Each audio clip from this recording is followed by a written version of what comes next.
We're live with Mayor Aaron Hawkins in Dunedin. Hello, sir. Kia ora, Pat. We're just talking... Oh, that'll be the volume on the TV, bro. That was completely my fault. I'm sorry. I was watching TV before. I'm in an echo chamber. Yeah, I'll just turn this down so it goes away. There we go. I watch TV while I prep.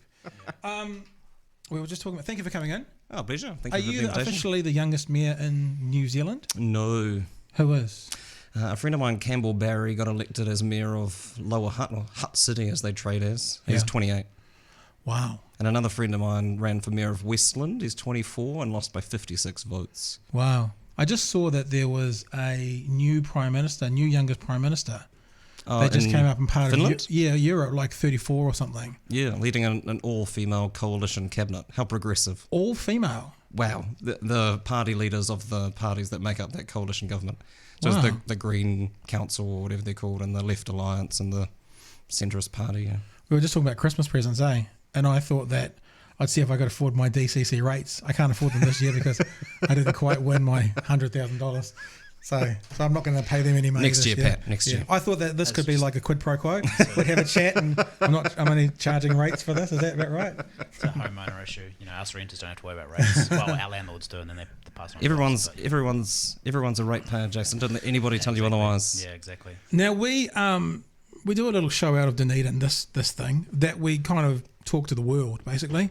But I realised quite quickly that everyone in the world, everyone in New Zealand is involved in local body politics because everyone's got a council, everyone's got a mayor. And I just thought it might be interesting to have a chat about those things. I mean, you're newly elected, you're an interesting character, Green Party member, young for a mayor, ex-broadcaster. You know, it seemed like, well, let's do it. Good way to wrap, even though we're not wrapping up, one more after this, but wrap up the year with that. Are you a list MP? Am I a list MP? No, I'm not a member of Parliament. I'm a mayor. It's interesting. In 2014, in the first term of council, a colleague of mine was set about trying to set up a network for young people who were elected into local government, and scoured all of the results and found all the people that looked young, and emailed them and said, come to a meeting at our AGM in Nelson, and it was a small group of us got together, but the intention at that point was to make it for people who were 35 and under, right? But in order to reach something resembling critical mass, we had to push the boat out a bit, and 40 and under was the definition that we had to work with as a young person in elected office. Well, that is, I mean, when you think about the history of elected offices, I mean, you know, older white men have run the world for the past millennia. So under 40 probably, mind you, an older white man 1,000 years ago probably would have been 40. And about this big. Yeah, something like that. But I think, you know, we've seen around the country in the last election a lot of strong young candidates, and a lot of them got elected. I think we can probably start to look at whether that's a useful definition now, which I think is positive if we've managed to push that far in the other direction. What do you think a 28-year-old, a 34-year-old, a 35-year-old can bring to a community that maybe a 55-year-old, 60-year-old can't? I don't think it's so much about what you can do and other people can't do. Yeah. What I learned in the first campaign I ran was in 2010. I was 25, I think, mostly out of protest at the lack of long-term decision-making or future focus in the decision-making at a local level. And so I said I'd run for mayor of Dunedin and lost spectacularly, thankfully, but almost got elected to the city council. And two things, that process taught me two things. One is that it's incredibly important, local government, in terms of the well-being of your community. And the second thing is that there's no magic number or magic amount of life experience that makes you a good or effective representative of your community.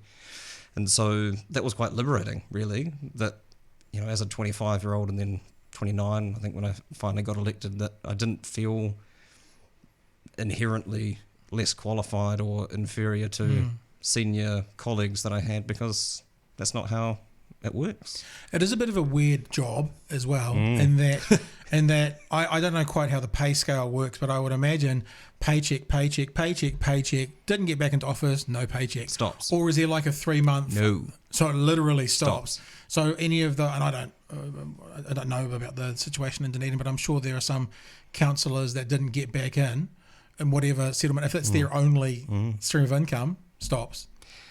Yeah, and I have friends and colleagues around the country who are in that position, and you have to find an alternative income pretty quickly. Wow. if you're using it as your sole Yeah. or predominant form of income. Yeah. From your, obviously you're now involved in a network of, since you've been elected, of local body politics around the country.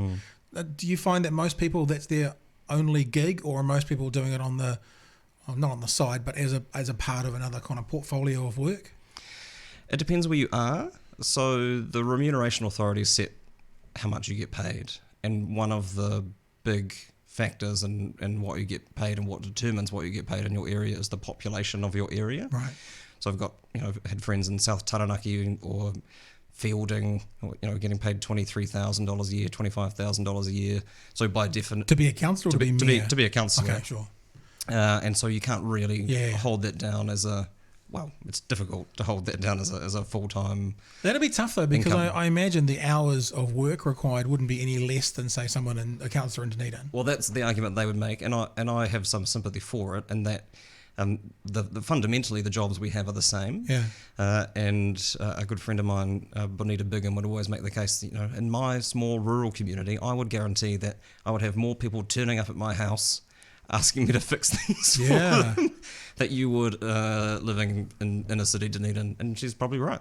Yeah. Because that's how small I've lived in small towns as a kid. That's how small communities function. And so to suggest that they're doing somehow inherently less work for their community because there are fewer people in their district seems unhelpful. But those are the decisions that have been made. So tell me about your affiliation with the Green Party. You're a Green Party member. And you've run on the Green Party ticket. Yep. So you're a part of the Green Party. I mean, you're a Green Party member. Yeah. But that means, how does that work? Because obviously you're not an MP. No. But you're a part of the party and you ran on the ticket and you're a mayor. So within the Green Party makeup, how do you sit? Where do you sit? What is it? So one of the 4 charter principles of the Green Party is effectively local decision making. Yep. So all of the decisions about getting involved, whether or not the party gets involved in local body elections, sit with the province or the local branch. So I was selected by our local branch to run, and the branch decided they would run a campaign. They would run a selection process. They selected me as their candidate alongside 2 others. They raised the money. They ran the campaign. So, and you are responsive. You are responsible to your city now, because that's the job, is representing the city as a whole, not just the people who voted for you. But the accountability sits at a branch level in terms of my party relationship. So does that mean that I'm thinking about, like, we had Marama in here not too long ago. Does that mean what the Green Party on a national level is trying to do, those get kind of, when I say fed down, I don't mean like backhanded fed down, but those kind of edicts, those ideas, those policies come down and you try and implement a similar thing to sort of make it work in parallel with the national body as well on a local level? That would be the ideal outcome, but I mean, these things come as much a surprise to me as they do to you. I mean, we're not involved in setting the parliamentary agenda. Yeah. But I think, New Zealand's an anomaly in some ways. So the international experience often for the movement has been, in first past the post systems, getting seats in a central government and a federal government is hard. Yeah. So you work at a local level, and so they've been more active, particularly in England, Wales, Australia. You work up through local government, and that's what the Green Party did here, and the Values Party before it. They focused on local councils, and then ran this massive push for electoral reform with Rod Donald and others that got us MMP, and all of a sudden then you can get into Parliament, and that is a significant opportunity in terms of getting the change in a wider society that we want.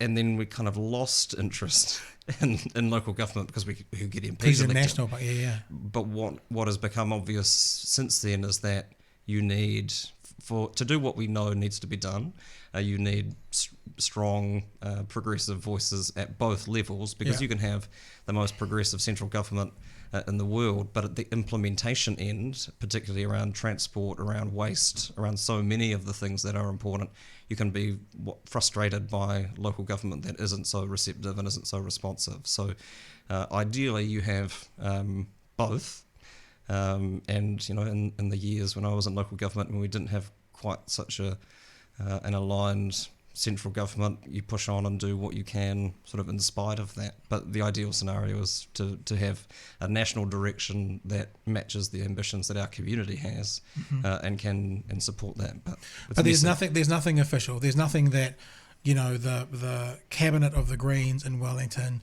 set the agenda for the year, and then they say to their local mayors and MPs, this is what we're trying to do. This is what you need to try and kind of push from your end at a local body level. There's no official connection that way. It's more of a... No, if anything, the opposite is true. Right.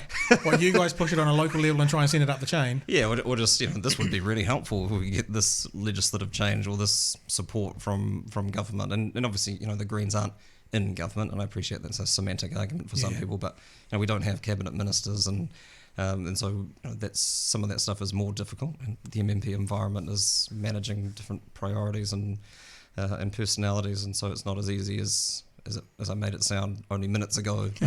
But if anything, you know, the push comes from, and not just local elected members, but, you know, the membership in general are very active in setting the direction, setting the policy of the party, and aren't shy in expressing that.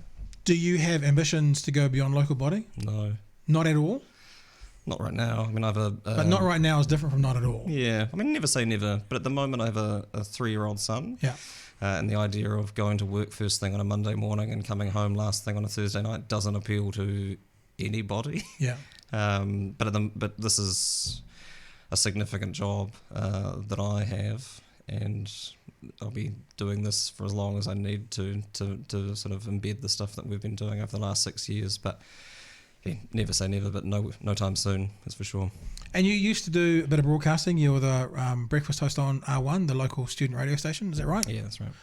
And you obviously moved away from that path into politics, local body politics, but that was something you enjoyed? Was that something that, you know, if you had the opportunity, you could have stuck with? Oh, radio's great, isn't it? It's good fun, eh? Yeah. Working at the university was weird though. You eventually get a kind of Dorian Gray situation going on where nobody gets any older except you. Yeah. And so I pivoted to a world where I get to be young for another 20 or 30 years. So that's helpful. No, but radio was amazing. I had incredible freedom there. I just listened to records and read the internet and talked to strangers on the radio about it. And people paid me to do that, which seemed remarkable at the time. Yeah, no, it's good fun though. Eh? It's a great job. It's the best job in the world. One of the best jobs in the world. If you have the freedom to do that kind of stuff.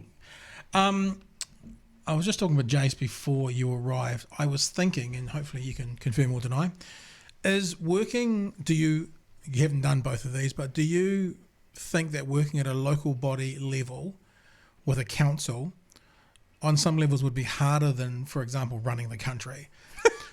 And the reason I ask that is if you're Jacinda Ardern and you're running the country, the people you're working with are your team. They have a similar ideology. They're on the same sort of political spectrum. They probably, in general, want the same sort of outcomes. But working as a mayor, you know, there are people on the council who are complete polar opposite to you, you know, ideologically, you know, whatever, environmentally, and whatever. But it probably exists within the Labour caucus too, wouldn't it? Well, but at least they've kind of got some sort of tacit agreement. We're moving forward together. This is our direction. Yeah. Whereas, you know, you're up from the Green. There are, I don't know if there are many, but there's certainly a couple of and very, very right wing members on the Dunedin City Council. And so I was thinking, is that more difficult? Because you still kind of have to get around the table and work together. I mean, I would think it would be easier for either a Prime Minister Key or an Ardern to say to her caucus or his caucus, this is what we're doing, let's move forward.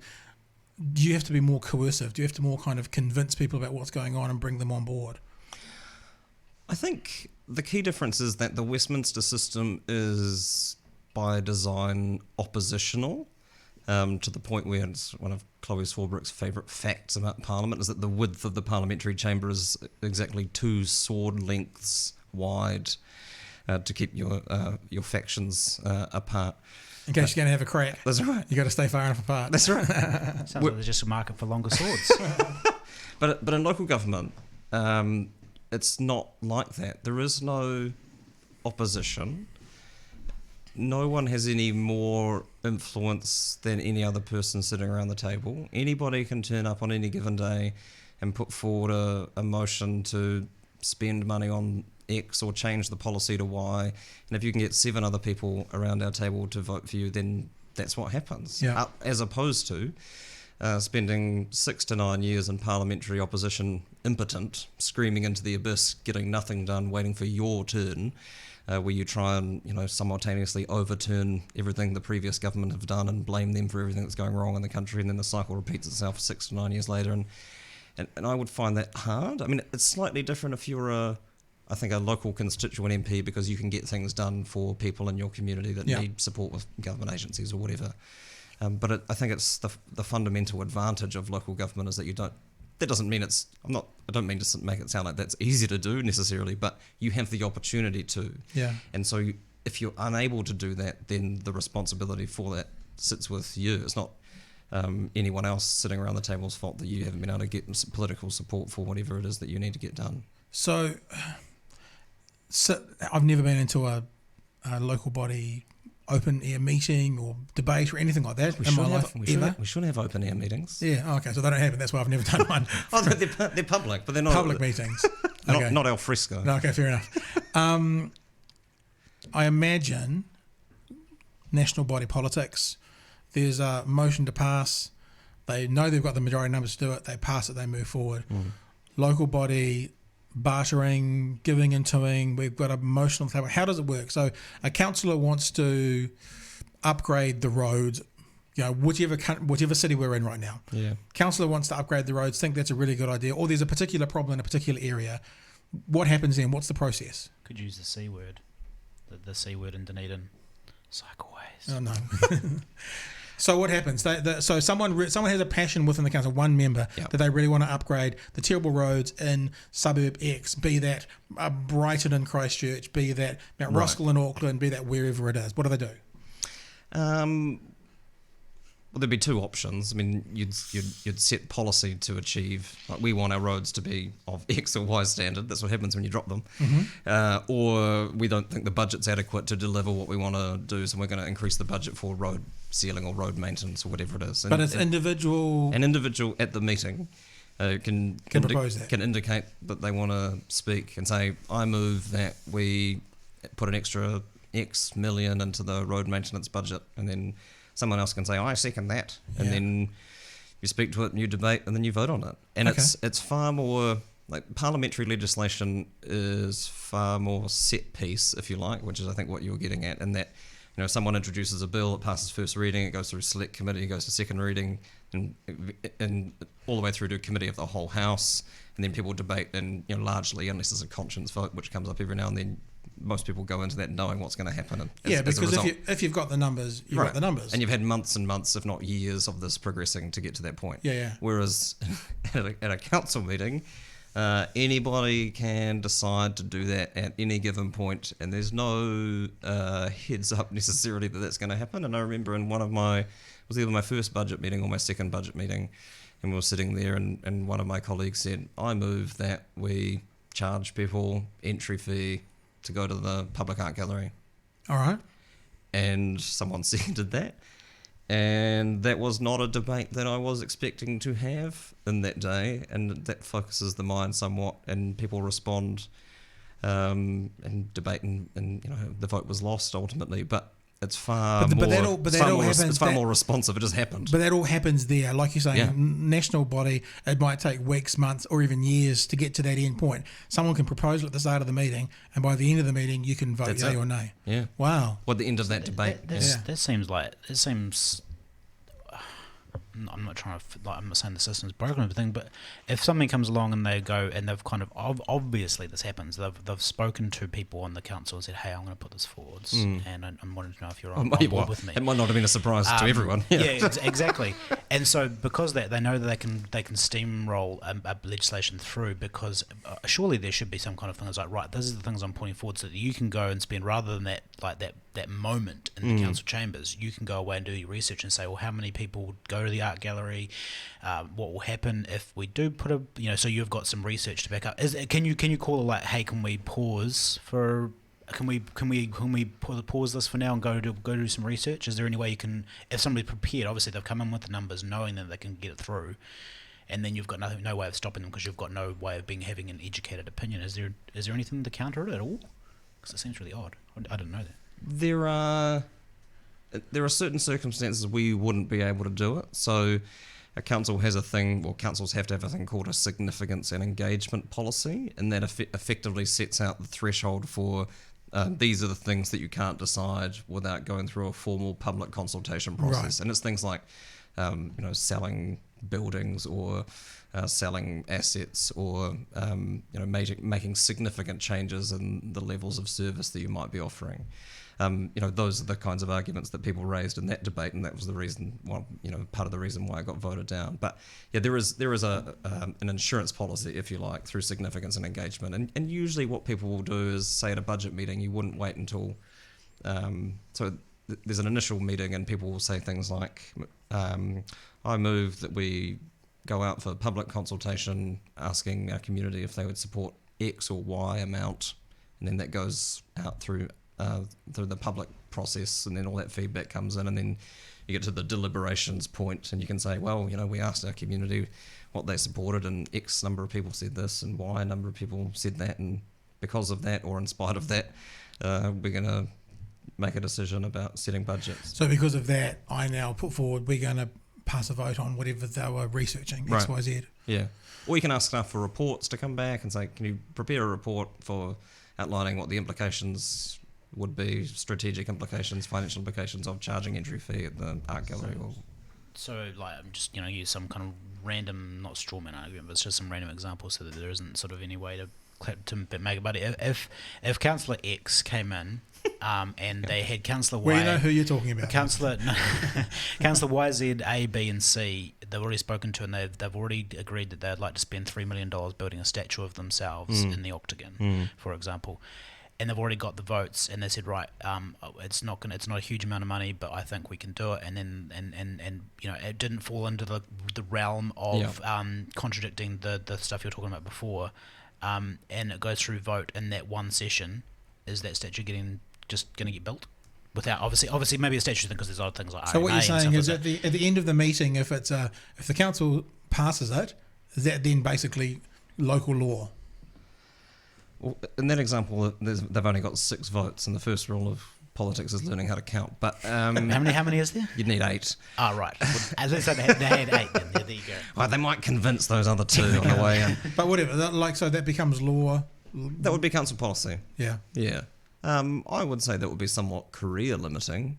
Ultimately, the public would make a decision as to whether you immortalising yourself in bronze in the Octagon was going to be something that they wanted to support in the longer term. I feel like more this is eye opening to me, because I often look at elections, having somebody who's just voted in the local body, and also we've got our big ones coming up, and I go, local body, it's not that important. They set the rates, they made sure we've got money to build out to make sure our roads aren't falling apart and that sort of thing, look after the art gallery.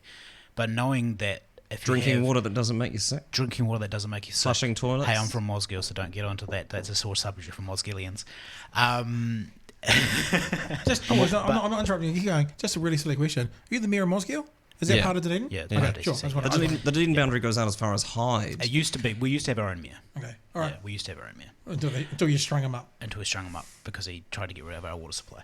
No, because knowing that, I think from now on personally, I'd be more. I'm going to make sure I pay more attention, because if there is 8 crackpots on that committee that want to radically change Dunedin, they can. Yeah, you have a great deal of influence, and how many crackpots are on your council right now? I'm not a psychologist. I wouldn't dare offer a view on the DSM. It's probably less than 1 though. But also the thing people don't necessarily realise is that electing a new council isn't starting again. Yeah. So you inherit the work of the previous council, and you inherit the policy of the previous council, and you can change things and amend things as you go through. But the bar for changing an existing policy is far higher than for introducing new policies. So to cancel something, or to rescind something, or to change an existing policy, you need a 2/3 majority of council, which is a higher bar. Not impossible, but it effectively means that you can't, you couldn't get eight new people on board, and they say, well, we're just going to rip everything up and start again, because you can't really do that. You couldn't get 8 people on and say, right, we're doubling rates tomorrow, sort of thing. And any of your significant decisions obviously have to be subject to a formal public process. And Which, as you say, people could ignore that or the outcomes of that if they wanted to, but that's not a particularly useful career move. If you want to serve one term, it's good. That's right.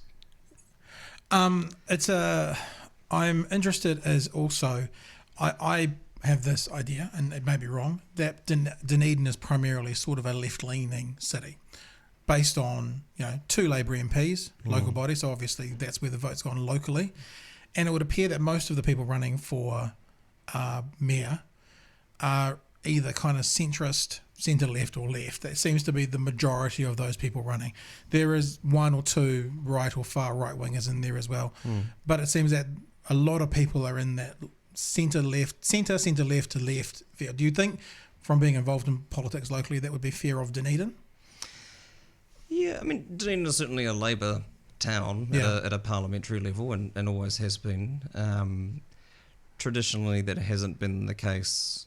It hasn't been left leaning at a local body for most of its history. So without mentioning names, Jace, you could bring up those results if you want to.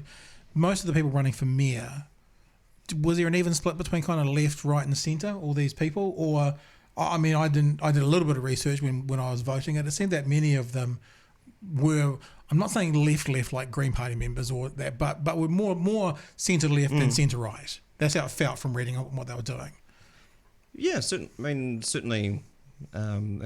People. I am going somewhere with this question. People will self-define differently, but there were a number of incumbent councillors who stood for the mayoralty who were broadly supportive of the direction the council was going in, as opposed to trying to change the direction of council. If that's what you mean. The last mayor, was he someone who was? I don't actually know where he stood, like politically. Was he a centrist? Was he more left? Was he more right? What do you know of him? Dave Cull was increasingly concerned over his time in local government with social well-being and environmental outcomes. So that implies more left. So this was what I was thinking, with my presupposition that many of those people were kind of centrist to centre-left that were on the ticket. It seems the one thing that also local body doesn't do well, that national body does better, is that, let's say 60% of those on going for council were centre to centre, left to left. They also from reading their policies, right, reading their ideas. Oh, I see. They also then split the vote and allow people who are more centre right to come through the middle. I'm wondering if there's ever sort of at a local body level election, kind of those conversations which is, if you get on board. It's like, is it Bloomberg who's just started to run in the States? Yeah. And possibly... Just what the race needs. Yeah, but another billionaire, yeah. But allowing for this argument, a right-winger to sneak through because the left has split the vote so much. Is that ever a conversation amongst... Because all the candidates are independent. It's not like a Labour Party or a Green Party. They're independents. Is there ever a kind of greater good conversation that, look, whatever happens... Are you talking about tactical voting? I guess, but I'm talking about from your end. I'm actually talking about from the candidates' end. Oh, I see. Because I'm sure if any of the other left-leaning politicians would rather have if it wasn't them, right, they'd rather have a left mayor than a right mayor. Yeah, or vice versa. It could go the same the other way. Like what you're saying is, as if there was 2 candidates who are both really good, both with very, very similar policies, they're obviously going to split the vote between the 2 because it's going to become a likability contest almost. Is there going to be a conversation between those 2 people about one of them maybe stepping aside? Well, not in Dunedin because we have an STV voting system. So when you have a preferential voting system, you can't split the vote because people just rank people in order of preference, and when their person drops out, their vote transfers to the next person on the list, and so on and so on. So that means you list them 1, 2, 3, 4, 5, etc.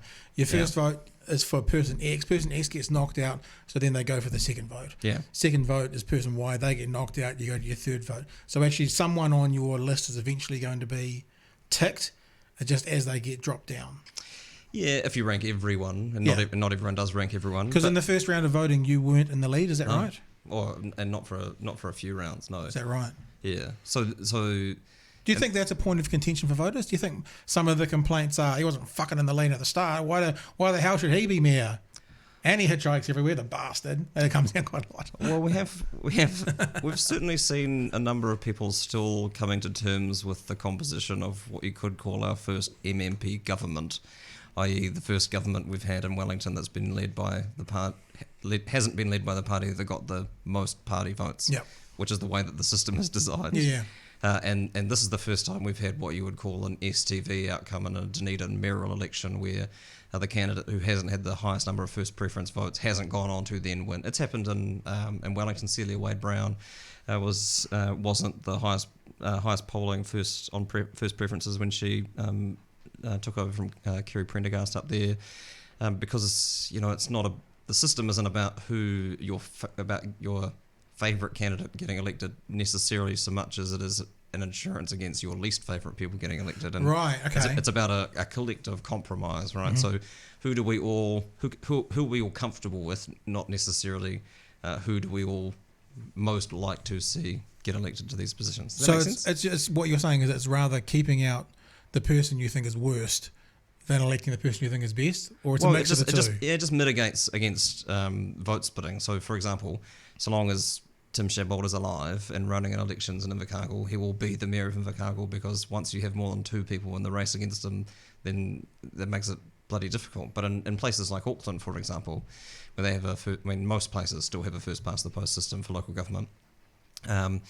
So there's groups like City Vision and Future West, which are formal arrangements between Labour and the Greens and Community Independents, where they run as a ticket. So they run an internal selection process and then put up candidates. Oh, is that right? And run, because historically it was, like you said, they'll run against each other, and split the vote. The citizens and ratepayers, the National Party and Drag. So would that win. sounds a little bit like what the American system is. They have sort of a primary. They get their candidates from the primary, then they put them forward for council. Yeah, like that Auckland example you just mentioned. Yeah, except it's a bunch of broadly aligned but different political movements getting together and saying, hey, look, if we don't work together, then we risk splitting the vote and none of us getting elected, and that will be a disaster for our communities. So let's just get over it and get on with it. And there's all sorts of internal politics around who controls those groups, but that's what they have decided is necessary to do in a first past the post environment, to make sure that there is some progressive leadership in their local government. Does there need to be sort of a one? I mean, we don't have different ways of voting for our national body election. No. Does there need to be like a universal way for doing local body? Yeah. And should it be STV? Is what you think? Yeah. Why STV over an MMP version? Can you do MMP versions for local? Because if it's going to be STV for local body, why wouldn't it be best to be STV for national? By that I mean national body, not capital I know what you mean. national. So what's interesting is that the local government commission are in charge. So every 6 years, every council has to do what they call a representation review, which is look at how many councillors you have, what ward boundaries you have, if any, and you make recommendations, and there's public submissions. Then ultimately, though, the decision is made by the local government commission. And what we've seen lately is they've moved to, in places like Tauranga, I think Hutt City might be now, to Kapiti Coast District Council.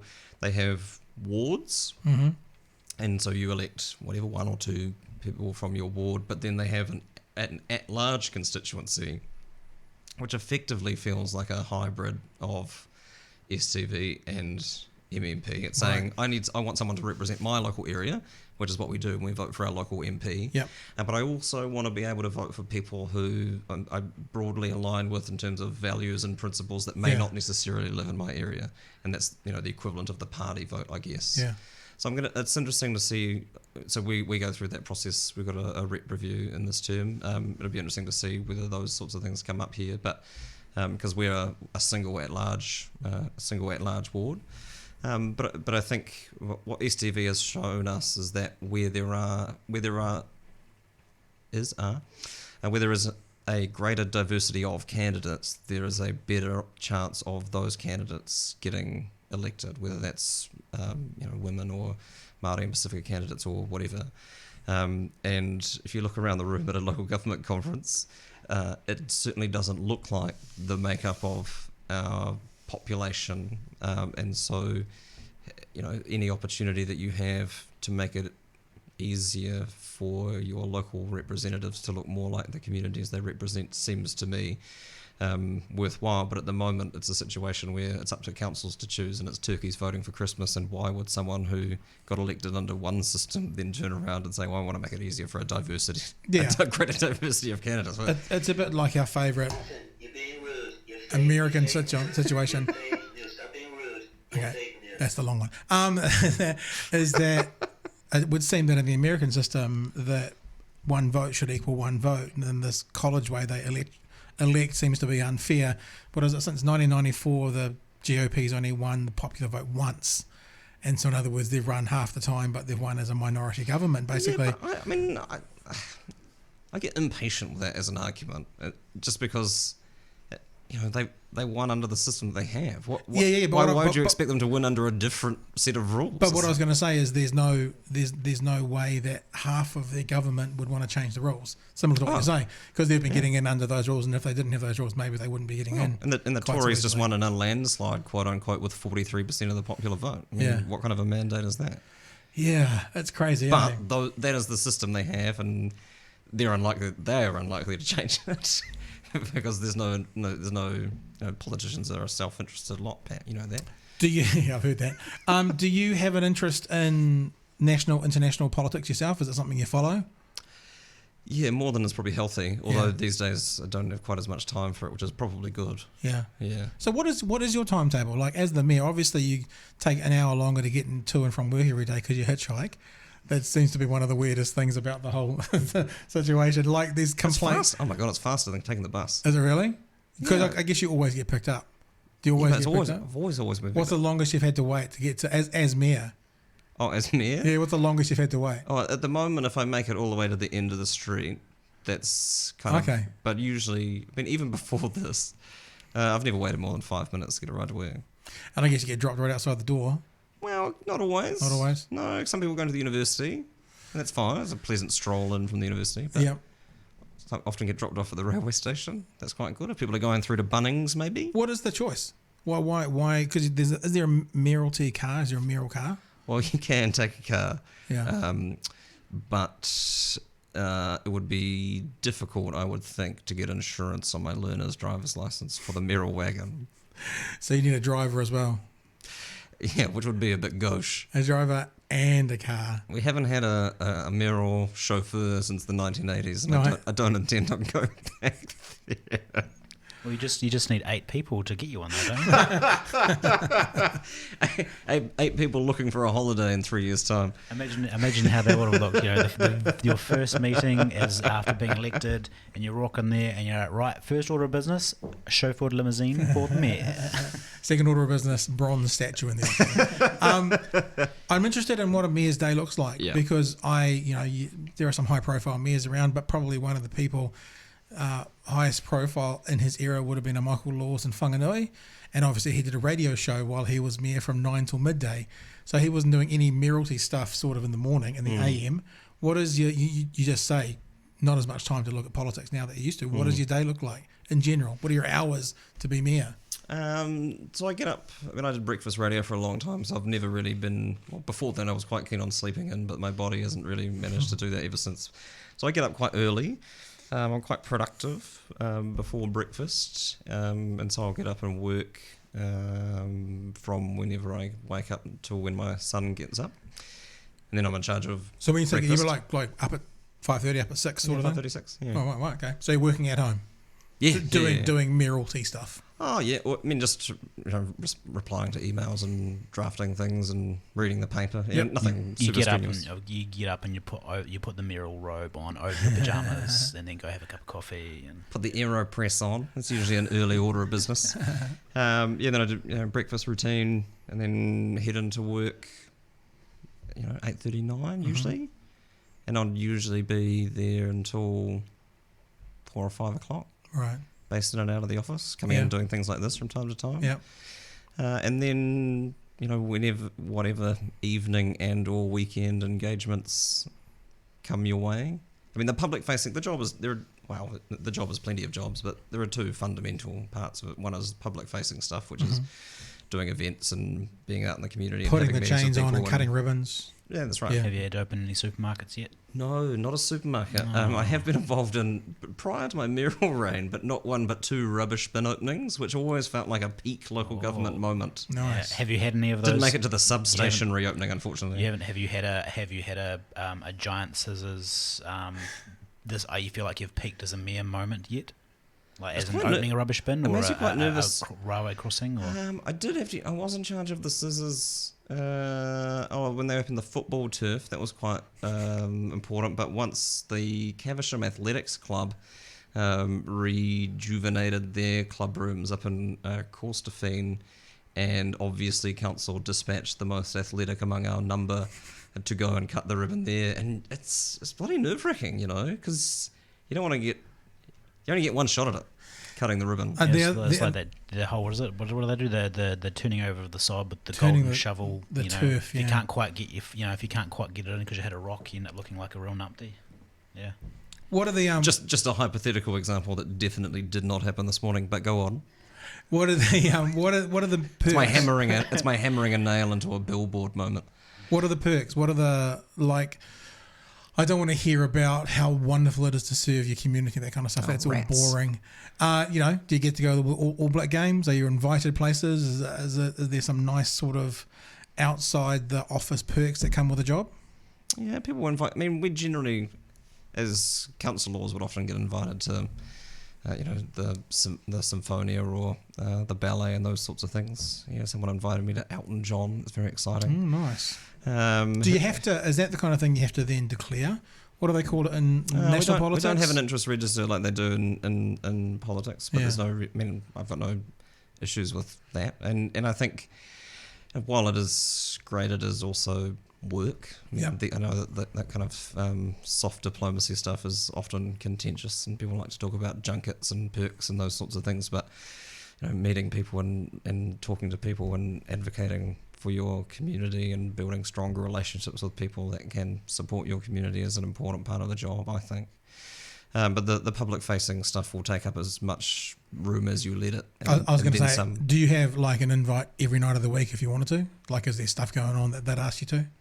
Yeah, it would just expand exponentially. Right. And so I'm not. My plan for the new year is to get better at delegating things. Mostly because I'm quite fond of visiting my family from time to time, and burning out isn't particularly useful to anyone. So for example, I try not to work on a Friday morning. Try not to come into the office because my son is not in daycare on a Friday morning, and so at least we have a window of time. Yeah, sure. It's not always possible, but that's the goal. So you have time. And Saturday mornings, I have dance class, and so I don't take work on a Saturday morning and delegate that to other people, and so that's important. I heard a stand-up comedian talking the other day explaining why he stopped doing. He'd tour around the country. Well, it's America. Tour around America, and that's the way he'd do it. And he realised after doing it for several years, the way he worded it was, I pay to store my family, to keep my family in storage. In other words, he goes out, he earns the money, his family lives in this house, he never sees them, he comes back, he checks out what's in storage, and he leaves again. Yeah. So I get what you're saying. Yeah. You don't want to just have your family in storage while you're off busy doing a million things. And it's difficult, obviously, to manage not just the community's expectations, but my expectations of myself to want to be available to people and do that kind of work. But there's a reason why you don't see many people with young families in politics. It's not a very family-friendly environment, whether that's in Wellington or in local councils or whatever. What do you think about the PM having a baby whilst being in government, whilst leading the country? Oh, I think it's amazing. It's pretty cool, if you acknowledge that you're in a privileged position to be able to bring in the support you need to make that work for you, but that's not something that's universally available. But I think that's great, and there was a woman in Hurunui District Council who's no longer an elected member, sadly, but she led a campaign in local government to get the Remuneration Authority to recognise childcare as a legitimate, in the way that you can claim mileage if you have to drive a long way to meetings. You can now claim childcare costs up to a certain level in any given year, and it's those things that you can do to reduce the barriers for people. But fundamentally the system as it is now isn't a family-friendly world, sadly, and And you just got to make it worth it. Speaking of the PM, of course, we've got national elections next year. Is there any connection or crossover? Does local body councillors, is there any role that they play in the national body, or is it completely separate? I'm not talking about your Green Party affiliation, but in general, is there any kind of connection between the way it's done, between the organising of it, or is it a completely separate system and never the twain shall meet?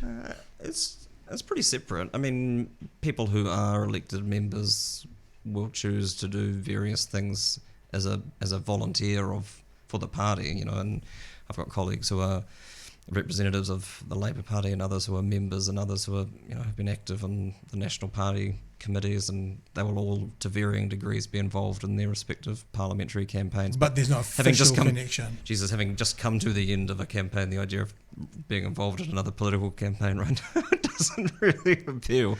But there's no formal link as far as I'm aware. Something else I'm wondering as well, I remember one of the times when Labour went out and National came in, I can't remember who the two MPs were, but it was about the Skyhawks. The National MP was criticising the Labour MP, the Defence Minister and the Shadow Defence Minister. They were criticising them about the Skyhawks being mothballed, and then they changed parties, and it was like they picked up their own scripts, and then the Labour, who was then in opposition, I might have been Phil Goff actually, started using the same arguments to the new Defence Minister about the things that just had been thrown at him. So it was like the seats had swapped, but the scripts had stayed in the seats. Is there anything that you have been critical of, let's say, the previous mayor, wanted to change of the previous mayor, that now you're in the hot seat, you're going, oh shit, actually we've got to push this through, we've got to support this now? There's an amazing episode of The Good Wife. I don't know if you're familiar with that as a show, but and it's around I think it's either an Attorney General race or a Democratic primary or something. But there are allegations of vote tampering effectively, and someone's arguing the case that this is outrageous and all these votes should be excluded, and the other one saying that there's nothing to see here, and then it turns out that who they thought was the other side that had done it, and then the next day in court they both argued exactly the opposite as they had done previously. There's nothing, not really. I mean, I think there are questions of urgency and whether or not we are going hard enough at the things that we've said that we want to achieve, and I think that's probably, broadly speaking, I think we need to do more of the same but faster would be how I'd sum up my attitude. I mean, I come from an activist background. I found it very difficult adjusting to a world where getting something done in 3 to 5 years was seen as a great victory, but that's things we move. So you want to see things move quickly. So a perfect example is, and to talk now Dunedin stuff, maybe the Dunedin Hospital. Yeah. I mean, what does the council do to help that get through more quickly than more slowly on the slower side? So at a practical level, we've been working pretty hard to make sure that we have the staff in place to deal with things like, so they will need to apply for resource consents for demolition and construction or whatever, and so we are ready to go whenever they need that stuff done. So kind of streamlining to that get process that done as fast specifically as possible for the hospital. Yeah, but no different than we would for any significant development. Yeah. So the economic development team that talk about the red carpet, not red tape strategy, and so if you've got any significant project, whether it's a housing development or you want to set up a business here or $1.5 billion inner city hospital rebuild, for example, we would do that for any of those people. Sure. Because there's no point. So what you're saying in a blunt way is you're not giving favouritism to this, but it's how it works for any big development. But specifically for this one, you're setting up the red carpet for RMA, for resource consents, for that sort of thing. What else? I mean, like, what about things like staffing and housing and all those people who have been working in Christchurch on the rebuild up there could be coming to Dunedin to work on the hospital. Yes, there's a local advisory group which we sit on in the Chamber of Commerce and the Polytech and the University and the DHB, and Pete Hodgson chairs that, and a lot of that is the forum for a lot of those things. So they've commissioned work, a demand side study of what the workforce needs are going to be in Dunedin over the next 10 years or so, not just for the hospital, but The university is building a lot of stuff, and there's a lot of work happening over the next 10 years, and then figuring out on the supply side where those people are going to come from, and that's partly about who's here now, when are they coming off the projects that they're working on now, how many people can we realistically train up to be work ready when we get to the peak of the hospital construction, and what is the deficit and where are they going to come from, where are they going to live, and how can you develop accommodation if you need to that isn't a container village on the outskirts of town, but something that could conceivably, when it's no longer needed for that purpose, convert to being public housing or university accommodation or whatever. And those are and then it's council's job to deliver infrastructure to make sure that those kinds of building projects could happen, and so that we deal with that through through our infrastructure strategy and setting 10-year budgets or whatever. The transport network is obviously significant. It's between two state highways, which we don't control, so the transport agency are involved in those conversations, and the flow-on effects of every other road we are in control of. The regional council still run our bus service, so they are involved in trying to, if we can make public transport and cycling and walking safer and more attractive for people, then fewer people will need to rely on driving everywhere, and that will take the pressure off the CBD, because this will be disruptive. I don't think we need to be in two minds about that. As well as, obviously, we're about to dig up the streets in George Street to replace century-old water infrastructure, because we have to. We're running out of time on that. And so that will be, regardless of what people think about the long-term use of George Street, it will be pedestrian by default, because we'll be digging up the carriageway and replacing pipes. So all the complaints about, because now we are talking Dunedin stuff now, but all the complaints you hear about turning George Street into kind of a pedestrian haven is all of most irrelevant, you're saying, because you've got to dig it up for a period of time anyway to fix it. I wouldn't say it's irrelevant, but it will be disruptive regardless of what council decides to do with it in the long run. But if the complaints or non-complaints about it aren't going to matter, because it's going to get dug up anyway and become a pedestrian-only zone for a period, they're kind of at the moment irrelevant. I'm not saying the people are irrelevant, but the comments are if they're complaining about it at the moment. Well, I think if what they think will happen is going to happen, it's going to happen anyway. But you can mitigate that by making it easier for people to not need to use that space. Was my point, I think. Yeah, I guess the forward planning that the council needs to do for big infrastructure, you wouldn't want to do George Street at the same time the hospitals were being done, because then all three of the major thoroughfares from north to south would be tied up. Yeah, that would be less than ideal. Yeah. So the work, so the design work for the George Street stuff will happen in the next calendar year, in the 2020 year. Yeah. And the work will start as soon as it can after that. Is there anything that you're particularly keen to do or achieve as mayor in Dunedin? Is there anything? Yeah, we need to build more public housing. Yeah. And we need to make buses cheaper, and we need more people to be able to bike and walk places without fear of death or serious injury. And buses need to be better on the hills as well. Better how? Better, more regular, better routes, that sort of thing. Yeah. I live down on the flat. I live North East Valley, and great. The one good public transport route we have. Yep, it is great. Yeah. It's great. But I used to live up Mockery, and work needs to happen up there in those places. So not giving you a job to do, I'm just kind of joining in on your conversation. It's still a regional council concern. So they're doing a review of the public transport plan in the new year. Yep. We're doing some work around how we can subsidise fares, so in the meantime it can at least be cheaper for people. I mean, people coming in and out from Port Chalmers is one example. I think it's $45 a week if you're coming in and out every day, and that doesn't stack up for people. And so if you're asking people to accept that the CBD that the city centre will be disrupted for very good reasons in the long run, at the same time we have to make it easier for people to not have to drive through the city centre, and so making it easier and more attractive and more affordable for people to use the bus has to be a core part of that. Do you personally have an ideology of selling state assets or keeping state assets? Do you have a personal preference? I've just seen a few headlines floating around recently about paying for things in the future. Is there something in your DNA that leans one way or the other, or is it very much depends what for? I've got no interest in selling any of our local body selling any of our council companies. Yeah. No. I mean, there are other conversations. So we also own commercial property, for example, and not just in Dunedin. So we own Bunnings and Porirua for historic reasons. And so you could, I think it's a valid question to ask, should we be in the commercial property industry? And if we do have a commercial property portfolio, should we be investing in our own district or in other places? And at the moment, we don't have a framework for that discussion. And the companies that we have are largely legacies of natural monopolies, whether through Aurora or City Forests. Just, historically, we've had a forestry company. We don't have a framework or a policy around, should we be looking at having more council-controlled organisations or whatever. We don't.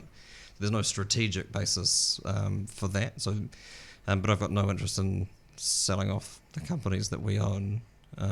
Or selling down the Waipori Fund or any of those sorts of things. So often, and this is me as a talkback host back in the day, making things simple for people to understand. So often, I think that the economy, and I would be talking in that situation of a national economy. I guess you could still talk the same about a regional economy.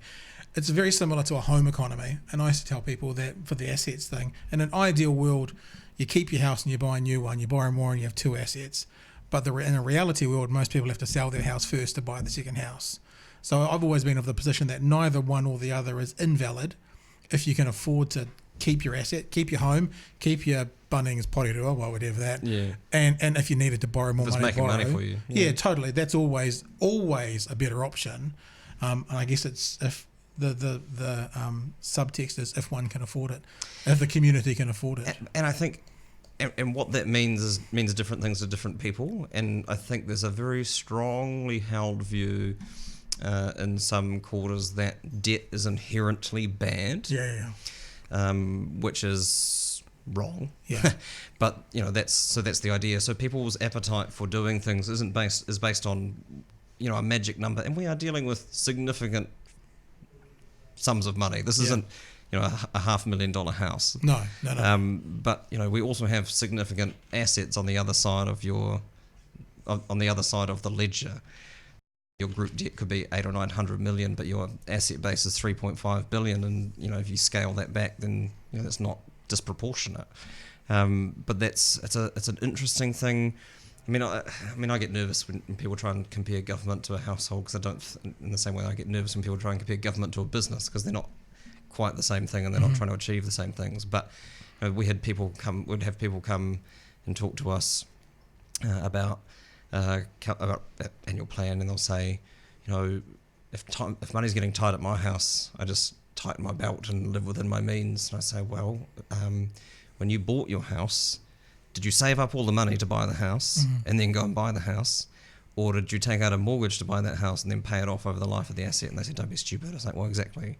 Why would you expect that we would do that? Especially when you're paying for assets 50 to 100-year lifespan, the benefit of which will transfer over multiple generations. So we talk about intergenerational equity, and that it's fair for everybody who benefits from that asset to contribute to that asset.